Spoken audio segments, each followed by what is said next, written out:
কাদিয়ানী, তুই কিভাবে নবী? আতাউল্লাহ বুখারীর সাথে বাহাস হয়েছিল।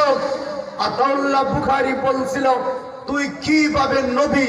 তখন সে বলে আমার নাম গোলাম আহমদ, দুনিয়াতে মোহাম্মদ যে সে হলো মুসলমানদের নবী, আর আমি যেহেতু আহমদ আমি হইলাম আখিরি নবী। আতাউল্লাহ বুখারী বলে গোলাম আহমদ, তাহলে তুই বল আল্লাহ কোন গোলামকে নবী বানাইছিনি? তখন গোলাম আহমদ কাদিয়ানী কয় না না, আল্লাহ কোন গোলামকে নবী বানাই নাই। তখন আতাউল্লাহ বুখারী আমাদের পক্ষ থেকে জবাব দেয়, কোন গোলামকে যদি আল্লাহ নবী না বানায় থাকে তোর নাম তো গোলাম আহমদ, যার অর্থ দ্বারা তুই আহমদের গোলাম, তাহলে কেমনে নবী হইলি? তখন গোলাম আহমদ কাদিয়ানী কয় আমি যে নবী হইছি, আমি যে বড় হইছি, বড় হয়ে বুঝতে পারছি আমার নামটা রাখা ঠিক হয় নাই, আমার নাম গোলাম রাখা ঠিক হয় নাই, মা বাবা ভুল করে গোলাম রেখে লাইছে, এই জন্য আমি গোলাম শব্দ কাইটা দিছি, এখন থেকে আহমদ, আমি আহমদিয়া মুসলিম জামাতের নেতা। সে বলে আহমদ। আতাউল্লাহ বুখারী কয় নাম কাটলে যদি নবী হওয়া যায় তাহলে আমিও নাম কাটলাম। তুমি আবার কি নাম কাটবা? আমার নাম, আমার মা বাবা আমার নাম রাখছে আতাউল্লাহ।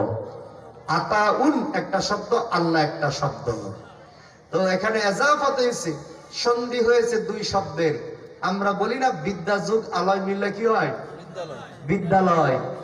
ঠিক তেমনি ভাবে আতা যুগ আল্লাহ মিললে হয়েছে আতাউল্লাহ, মানে আতা হইল মুজাফ, আল্লাহ হইল মুজাফিল, এজাফত হয়েছে। তো সুতরাং নাম কাটলে যদি নবী হওয়া যায়, আমি আতা কাটতে লাইছি কেন? আল্লাহ হয়ে গেছি গোলাম আহমদ নবুয়ত কে দেখো? আল্লাহ দেখো। আমি আল্লাহ কইতেছি তোর মতো হারামজাদারে নবুয়ত দিছি না। কথা ঠিক কিনা? তখন আতাউল্লাহ বুখারী যখন এই জবাব দিছে, ওই গোলাম আহমদ কাদিয়ানী তখন লজ্জায় বিমূঢ় হয়ে কয় আমি যদি নবী না হই বাথরুমে করে যেন মরি। সাথে সাথে তার বাথরুমে দৌড়ছে, বাথরুমে গেছে টাঙ্কি ভাঙ্গা ফইরা, বাথরুমের টাঙ্কি ফইরা গু খায়া সে মারা গেছে।